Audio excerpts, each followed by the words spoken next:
할렐루야. 우리가 지난주에는 그리스도를 신뢰하고 사랑하라는 제목으로 말씀을 나누었습니다. 그리스도는 기름 부음을 받으신 자다라고 하는 뜻이에요. 그러니까 구약 시대에는 대제사장과 선지자와 왕은 그 직분을 받을 때 기름 부음을 받았습니다. 때문에 그리스도께서 기름 부음을 받으신 자다라고 하는 것은 그분이 바로 선지자요 대제사장이요 우리의 왕이 되신다는 뜻이에요. 우리는 기름 부음을 받으신 선지자 예수 그리스도를 신뢰해야 돼요. 선지자이신 그리스도를 신뢰하는 것은 예수께서 전하시는 말씀이 진리의 말씀이요 생명의 말씀인 것을 신뢰하고 그분의 말씀에 늘 귀를 기울이고 경청하는 것을 의미합니다.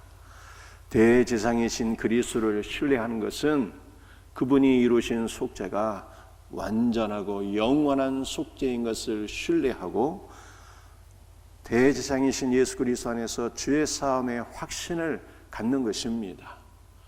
왕이신 그리스도를 신뢰하는 것은 그분의 통치가 우리를 살리고 복주시는 복된 통치인 것을 믿고 그분의 말씀에 늘 기쁨으로 순종하는 것입니다.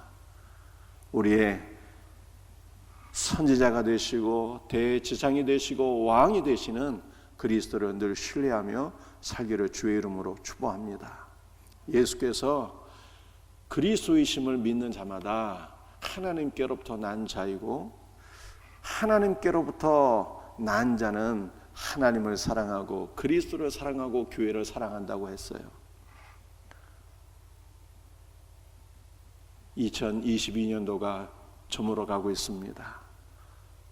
우리 밝아오는 2023년도를 맞이하면서 더욱더 하나님을 사랑하고 교회를 사랑하고 주 예수 그리스도를 더욱더 사랑할 수 있는 놀라운 은혜가 우리 모두에게 있기를 주 예수의 이름으로 축복합니다.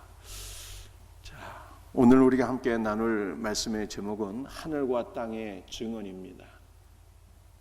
요한일서 강의 마지막 시간이에요. 오늘 마지막 요한일서 말씀을 통해서 성령께서 우리 모두에게 더욱더 큰 은혜를 부어주시기를 주님의 이름으로 축복합니다.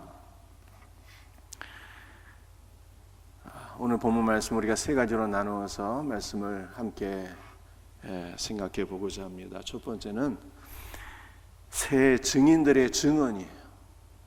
우리 출애굽기 29장 4절 말씀 함께 같이 읽도록 합니다. 너는 아론과 그의 아들들을 회막문으로 데려다가 물로 씻기고.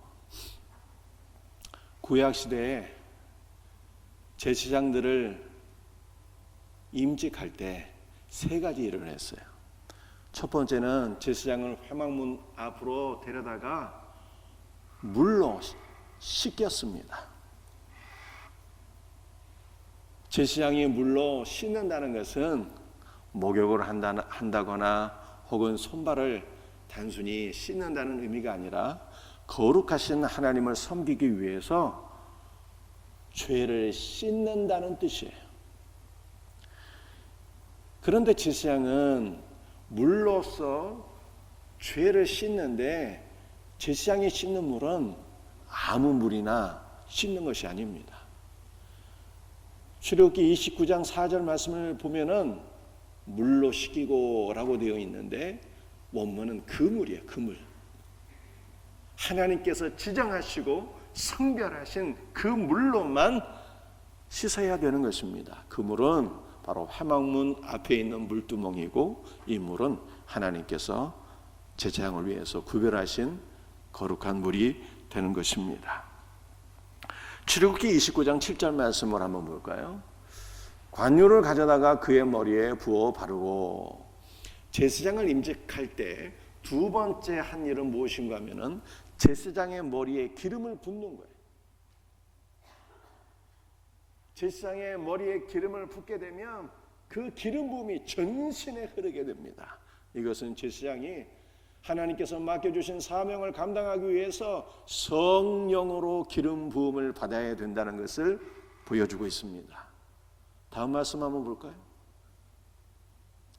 페이지 넘겨주세요. 출애굽기 29장 20절 말씀이에요. 너는 그 순양을 잡고 그것의 피를 가져다가 아론의 오른쪽 귓뿌리와 그의 아들들의 오른쪽 귓뿌리에 바르고 그 오른손은 오른손 엄지와 오른발 엄지에 바르고. 자, 제사장이 위임을 할 때 세 가지 일을 했다고 그랬어요.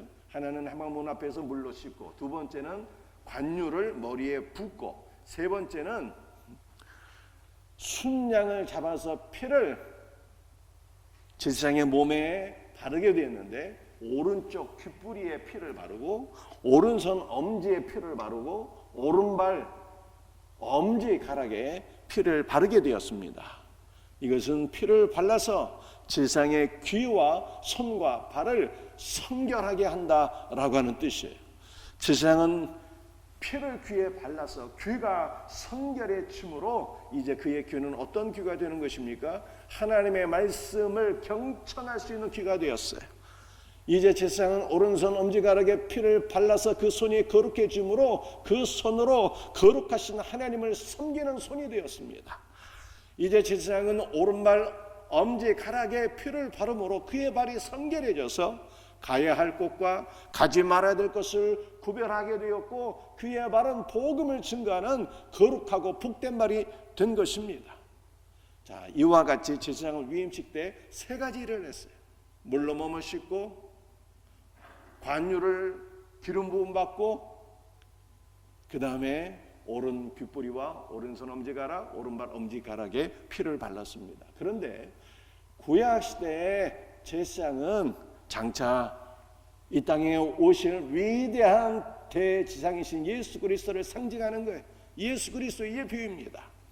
따라서 예수께서 우리의 모든 죄를 사해 주시는 우리의 대제사장이라는 것이 입증이 되려면 세 가지가 있어야 되는 거예요. 세 가지가. 뭐가 있어야 되는 것입니까?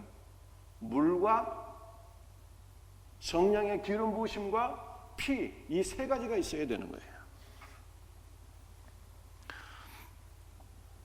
요한일서 5장 6절 말씀을 한번 같이 보겠습니다. 요한일서 5장 6절. 이는 물과 피로 임하신 이신이 곧 예수 그리스도라. 물로만 아니요 물과 피로 임하셨고 증언하는 이는 성령이시니 성령은 진리니라. 예수 그리스도는 물과 피와 성령으로 성육신하셨다는 뜻입니다. 그러므로 예수님은 우리의 영원한 대제사장이 되신다는 것을 이 세 가지가 물과 피와 성령이 예수 그리스도를 증언한다는 거예요. 오늘 예수 그리스도를 증거하는 이 세 증인에 대해서 우리가 말씀을 좀 더 살펴볼 수 있기를 원합니다. 첫 번째로 물은 이 대제사장이신 그리스도를 증언하고 있는 것이죠. 신약 성경 마태복음 4장 16절 말씀 함께 말씀을 같이 읽도록 합니다. 예수께서 세례를 받으시고 그 물에서 올라오실새 하늘이 열리고 하나님의 성령이 비둘기같이 내려 자기 위에 임하심을 보시더니 예수 그리스도는 세례 요한에게 물 세례를 받으심으로 공생애를 시작하셨어요. 여러분들 구약 시대 대제사장은 임직을 받을 때 물로 몸을 씻었는데 이것은 물로서 죄를 씻었다는 뜻입니다. 그렇다면 예수님께서 물 세례를 받으신 것도 죄를 씻으셨다는 뜻일까요? 우리 예수님은 죄를 알지도 못하시는 하나님의 아들이십니다. 그렇다면 예수님께서 물로서 세례를 받으셨다는 뜻이 무엇입니까? 예수님께서 받으신 물 세례와 우리가 받은 물 세례는 의미가 좀 다른 것입니다. 여러분들 물 세례라는 것은 물에 푹 들어갔다 이게 나오는 거잖아요. 예수님께서 물 세례를 받으신 것은 물로서 우리의 모든 죄를 사해 주시는 대제사장이 되신다는 뜻이에요. 예수님께서 물 세례를 받으신 것은, 곧 물에 들어갔다가 나오시는 것은 예수 그리스도의 죽으심과 부활을 가리키는 것이는데, 예수님은 자신의 죽음과 부활을 통해서 우리의 모든 죄를 사하시고 우리를 구원하시는 우리의 대지상이 되신다라고 하는 것을 보여주는 상징이었습니다. 여러분들, 우리의 물 세례는 어떤 의미입니까? 예수 그리스도의 물로서 우리의 죄가 씻어진다는 뜻이에요. 우리가 받은 물 세례는 예수 그리스도의 죽으심과 부활에 우리가 동참하게 된다는 뜻입니다. 우리가 받은 물 세례는 우리가 그리스도의 죽으심과 부활에 동참해서 그리스도와 하나로 연합이 된다는 뜻입니다. 요컨대 예수께서 물 세례를 받으신 것은 예수께서 우리의 대지상이 되신다는 것을 증거하는 거예요. 물은 그리스도를 증거하는 것입니다.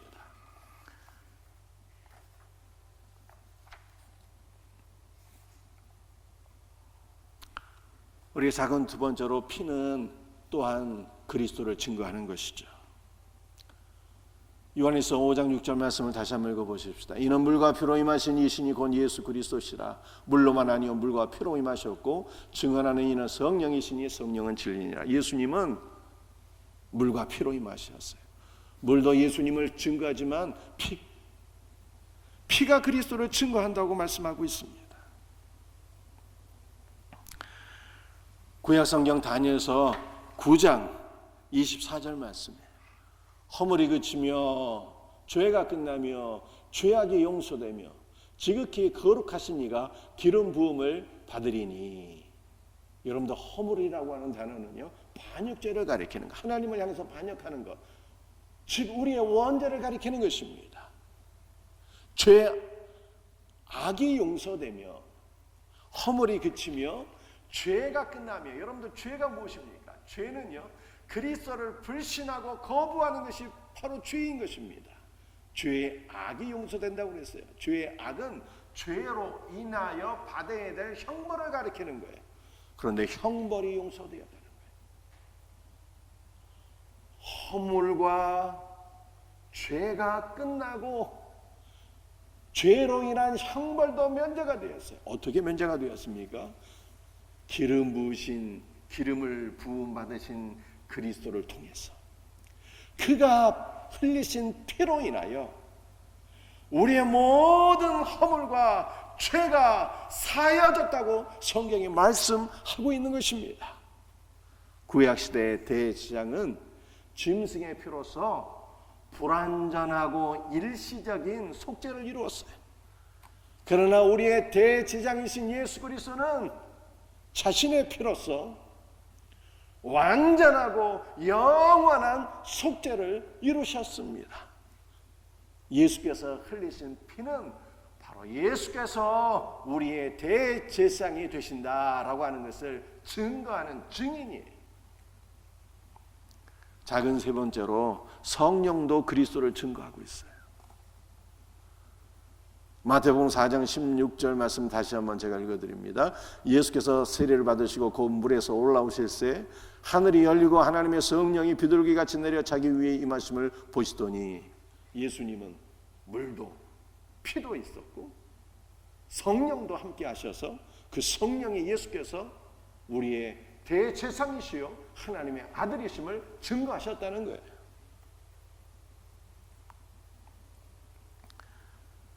요한복음 15장 26절 말씀입니다. 내가 아버지께로부터 너에게 보낼 보혜사 곧 아버지께로부터 나오시는 진리의 성경이 오실 때에 그가 나를 증언하실 것이라. 누가 예수 그리스도를 증언해요? 보혜사 성령께서 예수가 누구이신지를 증언하신다라고 말씀하고 있습니다. 여러분, 우리가 흔히 성령의 역사를 생각할 때 방언을 받고 신유의 은사를 받고 이런 것을 생각하게 돼요. 물론 우리가 성령을 받으면 방언도 할 수가 있고 신유의 역사가 일어날 수도 있습니다. 그러나 성령의 역사는요, 오직 그리스도를 증거하는 거예요. 방언을 하지만 신유의 역사가 일어나지만 신유의 역사는 병 고침을 받는 거잖아요. 방언과 신유의 역사를 통해서 그리스도가 증거되지 않는다면 그거는 가짜 성령의 역사인 것입니다. 오직 성령의 역사는 그리스도를 높이고 그리스도를 증거하고 그리스도를 믿게 하시는 역사예요. 여러분들 성령께서 그리스도를 증거하시는데 무엇으로 그리스도를 증거하십니까? 진리의 성령이시잖아요. 진리의 성령께서 진리의 말씀을 통해서 늘 그리스도를 우리에게 선포하시고 그리스도를 가르쳐 주시고 그리스도를 깨닫게 하시고 그리스도를 믿게 하시고 그리스도를 충만하게 부어주시는 거예요. 그러므로 성령께서 물과 피와 더불어서 그리스도를 증거하시는 증인이라고 성경이 말씀하고 있는 것입니다. 그런데 우리가 두 번째로 살펴볼 것은 또 다른 증인이 있다는 거예요. 또 다른 증인. 여러분들 요한 1서 5장 8절 말씀을 제가 다시 한번 읽어드리겠습니다. 성령과 물과 피라 또한 이 셋은 합하여 하나이니라. 그런데 여러분들 이 영어 성경이 있는데 영어 성경 가운데 킹 제임스 버전이라고 있거든요. 그런데 킹 제임스 버전은 이렇게 번역을 하고 있어요. 땅에서 증거하는 증인이 셋 있는데 물과 피와 성령이고 이 셋은 합하여 하나이다. 이렇게 말씀하고 있어요. 여러분들 땅에서 증거하는 증인이 셋 있다는 것은 뭐 하늘에서도 증인이 있다는 것 아니겠습니까? 그래서 요한 1서 5장 7절을 보면 이렇게 되어 있어요. 증언하는 이가 셋이니 이렇게 되어 있습니다. 그런데 이 킹 제임스 버전을 보게 되면 번역이 어떻게 되어 있는가 하면은 하늘에서도 증거하는 증인이 셋 있는데 아버지와 말씀과 성령이시고 이 셋이 합하여 하나이다 이렇게 말씀하고 있어요. 하늘에서 물과 피와 성령께서 그리스도를 증거하고 땅에서 물과 피와 성령께서 그리스도를 증거하고 있고 하늘에서도 아버지와 말씀과 성령께서 그리스도를 증거하고 있다. 이렇게 말씀하고 있는 거예요. 여러분들 참고로 제가 한 가지 말씀드리게 되면 요한 1서 5장 7절에 킹 제임스 버전은요. 신구약 66권 가운데 유일하게 삼위일체를 직접적으로 말씀하고 있는 단 하나의 구절이에요. 단 하나의 구절. 하늘에서 증인이 셋 있는데 아버지와 말씀과 성령이시고 이 셋이 합하여 하나이다 라고 하는 삼위일체를 말씀하고 있는 단 하나의 유일한 구절이에요. 그러나 제가 오늘 설명드리는 것은 삼위일체에 관한 말씀이 아니라 하늘에서도 세 증인이 계신다는 거예요. 첫 번째 증인은요, 아버지예요. 아버지.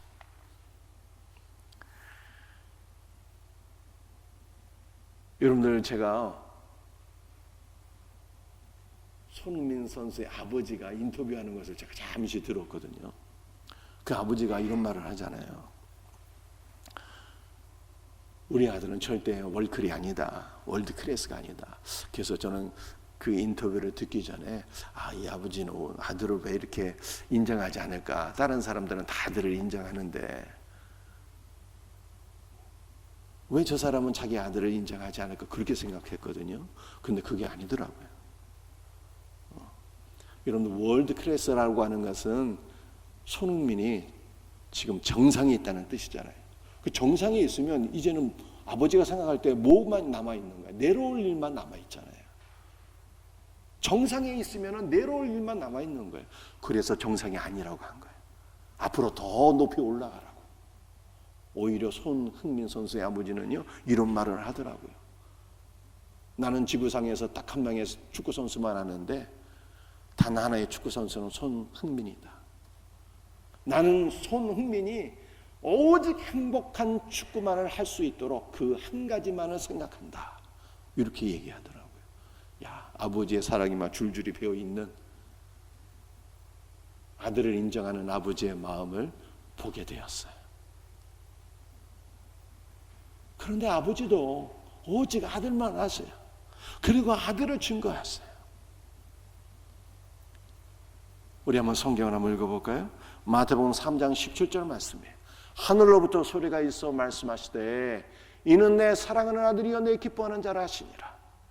예수님께서 세례를 받으실 때 아버지께서 하신 말씀, 보라 이는 내 사랑하는 아들이요 내 기뻐하는 자라고 아버지께서 아들을 증거하셨어요. 마가복음 9장 7절 말씀 함께 읽습니다. 구름 속에서 소리가 나되 이는 내 사랑하는 아들이니 너희는 그의 말을 들어라 하는지라. 이 말씀은 예수님께서 제자들과 함께 변화산에 올라가셔서 기도하셨을 때 아버지께서 제자들에게 하신 말씀이에요. 이는 내 사랑하는 아들이니 너희는 오직 내 아들의 말만 들을지어다 라고 아버지께서 아들을 증거해 주셨어요. 로마서 1장 4절 말씀이 성결의 영으로는 죽은 자들 가운데서 부활하사 능력으로 하나님의 아들로 선포되셨으니 곧 우리 주 예수 그리스도시니라. 예수님께서 십자가에 달려 죽으셨을 때 나무에 달려 죽은 자는 저주를 받은 자라고 사람들이 생각해서 다 예수 그리스도를 불신하게 되었어요. 심지어는 예수님의 제자들도 예수 그리스도를 믿지 못하고 다 불불이 도망가고 말았잖아요.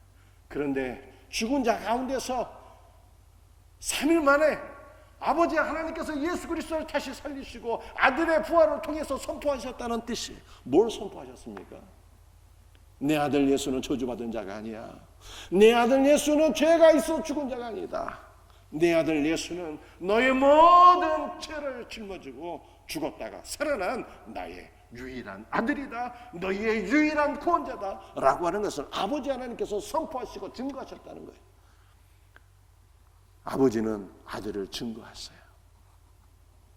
여러분들 하늘의 두 번째 증인은 말씀이 있어요. 말씀. 이 말씀은 예수 그리스도잖아요. 예수님이 스스로 자신을 증거하는 거예요. 여러분들 요한복음 5장 39절 말씀이에요. 너희가 성경에서 영생을 얻는 줄 생각하고 성경을 연구하거니와 이 성경이 곧 내게 대하여 증언하는 것이니라. 말씀이 모든 성경이 그리스도를 증거한다.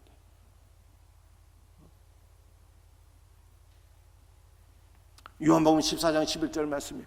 내가 아버지 안에 거하고 아버지께서 내 안에 계심을 믿으라. 그렇지 못하겠거든 행하는 그 일로 말미암아 나를 믿으라. 여러분들 예수님께서 스스로 자신을 증거하셨는데 주님 말씀하시기를 너희가 내 말을 믿지 못하겠거든 내가 행한 일로 말미암아 나를 믿어라 라고 말씀하셨어요. 우리 예수님 무슨 일들을 행하셨습니까? 갈릴리 가나 혼인잔치에서 물로 포도주를 만드셨어요. 여러분들 포도주는 그리스도의 피를 상징하는 거예요. 생명이에요. 기쁨, 충만한 기쁨과 생명을 주시는 분이 바로 우리 구주 예수 그리스도시라는 거예요. 여러분들 예수님께서 오병이어의 역사를 일으키셨습니다. 물고기 2마리와 보리떡 5개로 5,000명을 먹이고도 12강주리가 남았잖아요. 우리 예수님은 우리에게 영육간의 생명의 양식을 공급하시는 분이라는 뜻이에요. 예수님께서 보지 못하는 소경과 듣지 못하는 귀머거리와 안진뱅이를 다 치료해 주셨어요. 이것은 예수께서 바로 구약 성경에 말씀하고 있는 우리의 메시아가 되신다는 뜻입니다. 예수님은 십자가에서 고난받으시고 죽으시고 부활하셨어요. 예수 그리스도의 십자가의 고난과 죽음과 부활은 그분이 바로 이사야 53장에서 예언하고 있는 아니 구약 성경 전체에서 말씀하고 있는 우리의 구원자여 대제사장이라고 하는 증거의 증거. 그리스도께서 스스로 증거하세요. 그 다음에 여러분들 성령에 또한 증언이 있습니다. 성령께서는요 땅에서도 증거하시고 하늘에서도 증거하세요. 요한복음 14장 26절 말씀. 보혜사 곧 아버지께서 내 이름으로 보내실 성령 그가 너희에게 모든 것을 가르치고 여러분들 가르친다는 것은 어떤 의미일까요? 가르친다는 것은 단순히 모르는 것을 깨닫게 하신다는 의미만이 아니라 모든 성경을 깨닫게 하실 뿐만 아니라 그리스도를 경험하게 하신다는 거예요. 사랑하는 성도들이 오늘도 성령께서 우리에게 임재하셔서 그리스도의 놀라운 사랑과 은혜를 경험케 하시기를 주의 이름으로 축복합니다. 내가 너에게 말한 모든 것을 생각나게 하리라. 예수께서 말씀하신 모든 것을 깨닫게 하시고 다시금 생각나게 하신다는 거예요. 보혜사 성령께서 그리스도를 증거하시는 거예요. 베드로전서 1장 11절 말씀, 자기 속에 계신 그리스도의 영이, 여러분들 자기 속에 계신 그리스도의 영은 선지자들 가운데 역사하셨던 그리스도의 영, 성령을 가리키는 것입니다. 성령께서 선지자들에게 그 받으실 권한과 후에 받으실 영광, 그리스도의 죽으심과 부활과 승천과 영광을 선지자들에게 가르치시고 증거하셨다는 거예요. 하늘에서 물과 피와 성령께서 그리스도를 증거하고, 하늘에서도 아버지와 말씀과 성령께서 또한 그리스도를 증거하는 이 역사를 성경이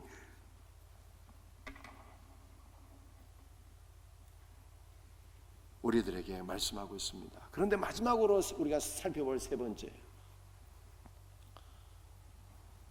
여러분들 새 증인은요, 지속적으로 지금도 끊임없이 그리스도를 증거하세요. 요한에서 5장 8절, 성령과 물과 피라 또한 이 셋은 합하여 하나니라. 성령과 물과 피가 지속적으로 끊임없이 그리스도를 증거하신다라고 하는 뜻입니다. 성령께서 지금 이 시간에도 예수께서 하나님의 아들이심을 증거하세요. 그러나 성령은 그리스도를 증거하시되 인간의 지혜나 탁월한 언변을 통해서 그리스도를 증거하지 않으십니다. 성령께서는 그리스도를 증거하시되 윤리와 도덕과 철학을 통해서는 그리스도를 증거하지 않으세요. 성령께서는 그리스도를 증거하시되 말씀의 선포가 없고 기도하지 않는 교회를 통해서는요, 그리스도를 증거하지 않으세요. 성령께서는 오직 기도하는 교회를 통해서, 복음의 말씀을 온전히 선포하는 교회를 통해서 그리스도를 증거하세요. 그러므로 우리가 성령의 역사 가운데 그리스도를 만나기 위해서는요, 기도하는 교회가 되고 더욱더 하나님의 말씀이 충만하게 역사하는 복된 교회가 되어야 하는 것입니다. 종교개혁 시대에, 초대교회만이 아니라 종교개혁 시대에 성령께서 놀랍도록 그리스도를 증거하셨어요. 루터가 입을 열어 복음을 선포하기가 무섭게 사람들은 곧바로 그것을 진지하게 받아들이게 되었습니다. 사람들은 밭을 갈 때나 배틀로 옷감을 짤 때나 직장에서 일할 때나 가정에서 일할 때나 그들은 늘 루터가 증거한 말씀, 모든 성경의 말씀을 읊조리며 노래하며 찬송하며 기도하며 그렇게 살았어요. 복되신 성령께서 진리의 말씀을 불꽃처럼 온 세계에 날아가게 하셨습니다. 휘필드 시대의 때때로 사람들은 복음의 말씀 앞에 충격을 받아서 몸부림을 쳤습니다. 수많은 사람들이 성령의 능력으로 그리스도의 말씀을 듣고 그리스도를 만나고 통해 자복하는 역사들이 일어나게 되었어요. 사도행전 2장 2절 말씀이에요. 호련히 하늘로부터 급하고 강한 바람 같은 소리가 있어 그들이 앉은 온 집에 가득하며, 여러분들 성령의 역사는요, 바람과 같습니다. 불과 같아요. 토네이도 같은 강력한 바람은 사람만이 아니라 짐승도, 자동차도, 집도, 건물도 한 번에 날려버릴 수가 있어요. 하나님의 성령의 바람이 이 땅 가운데 불게 되면 모든 악령과 세력과 모든 불신앙과 모든 미신과 우상숭배를 다 날려버리고 그리스도를 아는 지식이 온 땅 가운데 충만하게 하시는 거예요. 오늘도 그리스도를 증거하시는 성령의 역사가 우리 가운데 충만하게 임하기를 주 예수의 이름으로 축복합니다. 여러분들 성령과 더불어서 물이 그리스도를 지속적으로 증거하세요. 여러분들 그리스도를 증거하는 물은요, 어디서 나온 물입니까? 에스겔서 47장 9절 말씀이에요.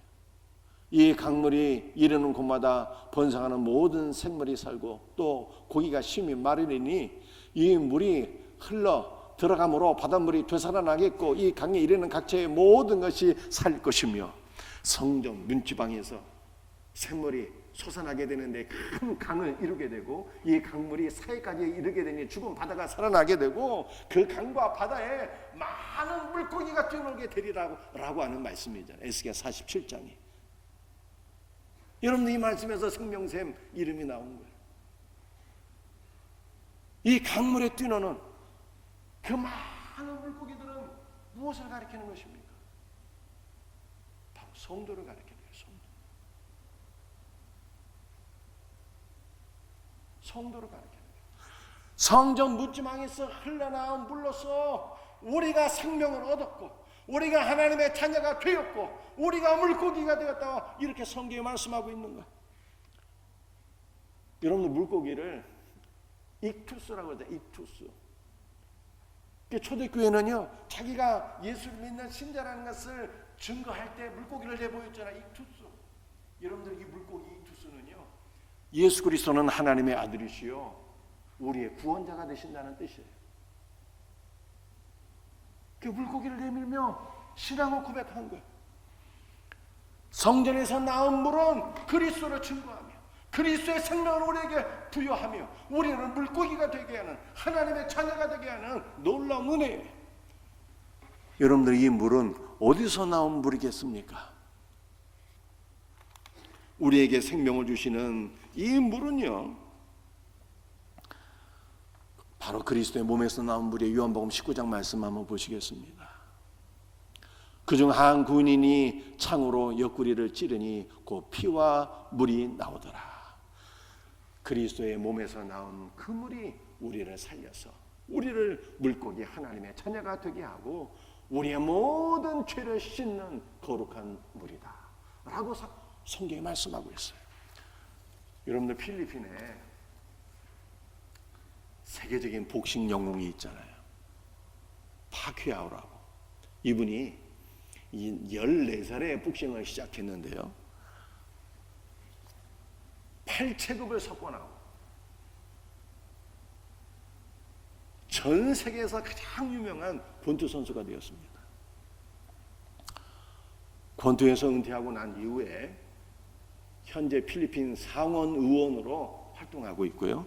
지난 필리핀 대선에서 비록 패하긴 했지만 대선 후보로 출마까지 했어요. 그런데 이분은 필리핀에서 유명한 정치인임과 동시에 목회자예요. 목사가 되었어요.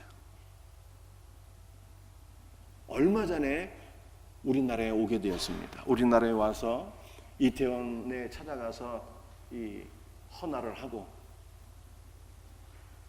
오늘의 교회에서 간증을 했는데, 그 간증 내용이 이래요. 이제 그 간증 내용 잠시 소개해 드릴게요.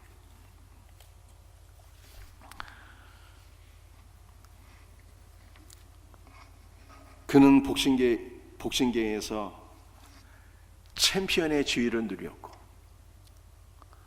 영화에도 출연하는 등 많은 활약을 했지만 만족함이 없었어요.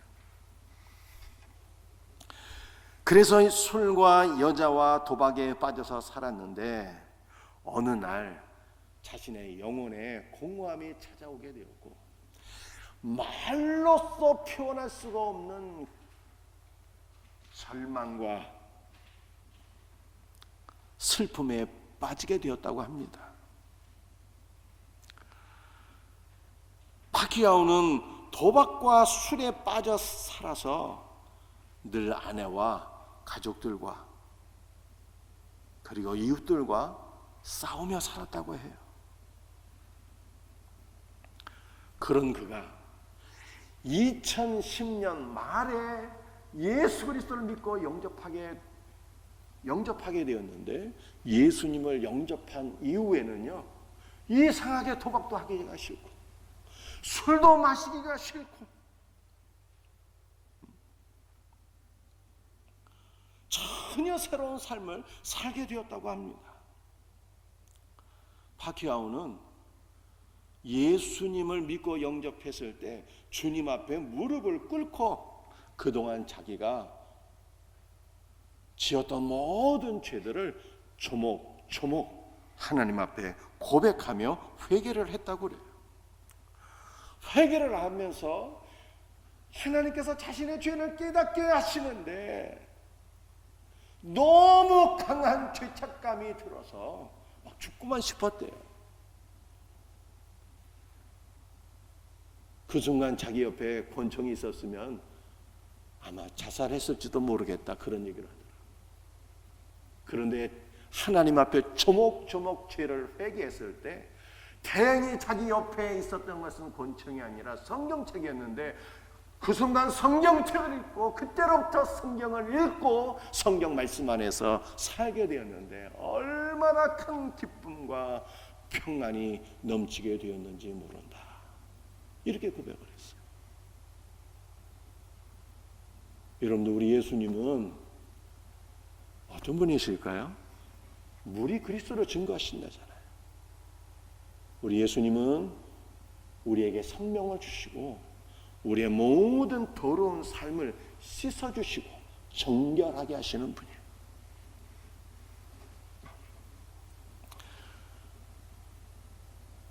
오늘 마지막 성경 구절이에요.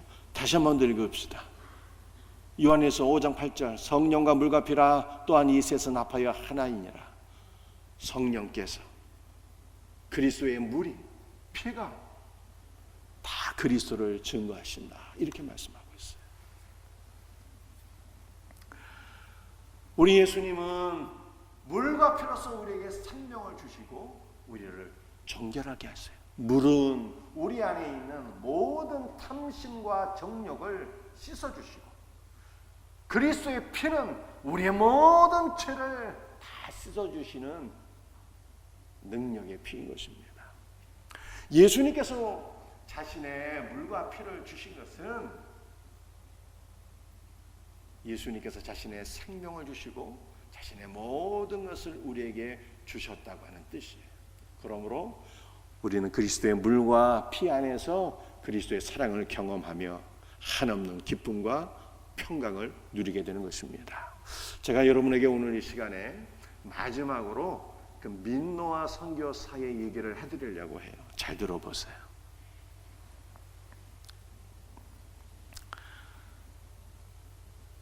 얼마나 예수님을 사랑했으면 이름이 노아. 여러분들 노아 아시죠? 민노아. 한국명은 민노아이고 그의 본명은 프레드릭 밀러입니다. 충북에 사시는 분들, 충북 크리스찬들은요, 민노아를 충북 선교의 아버지라고 부릅니다. 그는 1892년도에 땅끝까지 복음을 증거하라고 하는 말씀을 붙잡고 그의 아내와 함께 주선 땅에 첫 발을 내디딘 미국 북장로회 소속 선교사예요. 민노아가 주선 땅에서 45년 동안 선교할 때 그를 통해서 경기 남부와 충청도에 위대하고 놀라운 역사가 일어나게 되었습니다. 충북 선교에 큰 족적을 남긴 믿음의 거장이. 그런데 민노아가 하나님 앞에 쓰임을 받을 때 은혜만 있었던 것이 아니에요. 너무 큰 아픔들이 있었어요. 결혼하고 나서 6년 동안 아이를 낳지 못했는데 만 6년 만에 아들을 낳게 되었어요. 그런데 그 아들이 태어난 지 8개월 만에 죽게 됩니다. 그리고 몇 년이 흐른 후에 둘째 아들을 얻게 되었는데 둘째 아들은 태어나자마자 죽게 돼요. 이것이 큰 충격이 되어서 그의 아내도 곧 죽게 됩니다. 36살의 나이에 아내가 죽게 돼요. 두 아들을 가슴에 묻고 아내까지 떠나보낸 민노아에게 조선 사람들은 이렇게 질문했습니다. 도대체 네가 믿는 예수는 왜 너를 그렇게 힘들게 하는가? 예수가 누구이기에 그가 너를 그렇게 힘들게 하는가? 그때 민노아 선교사는요, 찬송가를 지어서 조선인들에게 답을 했어요. 답을. 민노아 선교사가 두 아들과 아내가 죽은 이후에 지은 찬송가가 찬송가 96장인데 예수님은 누구신가요? 예수님은 누구신가? 여러분들, 우리 예수님은 누구신가는요, 굉장히 빠른 행진곡 풍의 노래잖아요. 막 기쁨과 감사가 막 충만하고 소망이 충만한 행진곡 풍의 노래. 사랑하는 가족을 잃어버린 사람이 지은 노래라고는요 전혀 생각할 수가 없어요. 예수님은 누구신가? 위는 자의 위로와, 이 말로 시작하는 찬송가 96장은 민노아의 신앙 고백입니다. 그가 슬픔 가운데서도 기쁨과 위로와 평강을 누릴 수 있었던 것은 예수님께서 흘리신 물과 피로써 자신과 사랑하는 아내와 두 아들에게 영원한 생명을 주신 것을 믿었기 때문이에요. 여러분들, 민노아 선교사의 그 동영상이 있는데요, 한번 시청해 보시겠습니다.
당신이 믿고 섬기는 예수가 누구이기에 너를 그렇게 힘들게 하는가? 질문하던 조선인들에게 예수님은 누구신가? 우는 자의 위로와로 답하던 민노아의 신앙은 오늘 한국교회의 도전이 되고 있습니다. 예수가 누구인가를 묻는 현대인들에게 너도 그리스도를 증언하는 증인이 되라고. 말씀을 마치겠습니다. 땅에서 그리스도를 증거하는 세 증인이 계세요. 물과 피와 성령이에요. 하늘에서도 세 증인이 계십니다. 아버지와 말씀과 성령이에요. 그런데 이 증인들은요, 끊임없이 지속적으로 그리스도를 증언하세요. 그러므로 그리스도의 물과 피와 성령으로 예수 그리스도를 믿고 영원한 생명을 얻은 우리의 성도는 어떠한 삶을 살아야 되는 것입니까? 많은 현대인들이 묻습니다. 예수는 누구인가? 도대체 너는 왜 예수를 믿는가? 이러한 모든 현대인들에게 예수 그리스도는 누구이신가를 밝게 증거할 수 있는 그리스도의 증인이 될 수 있기를 주 예수 그리스도의 이름으로 축복합니다.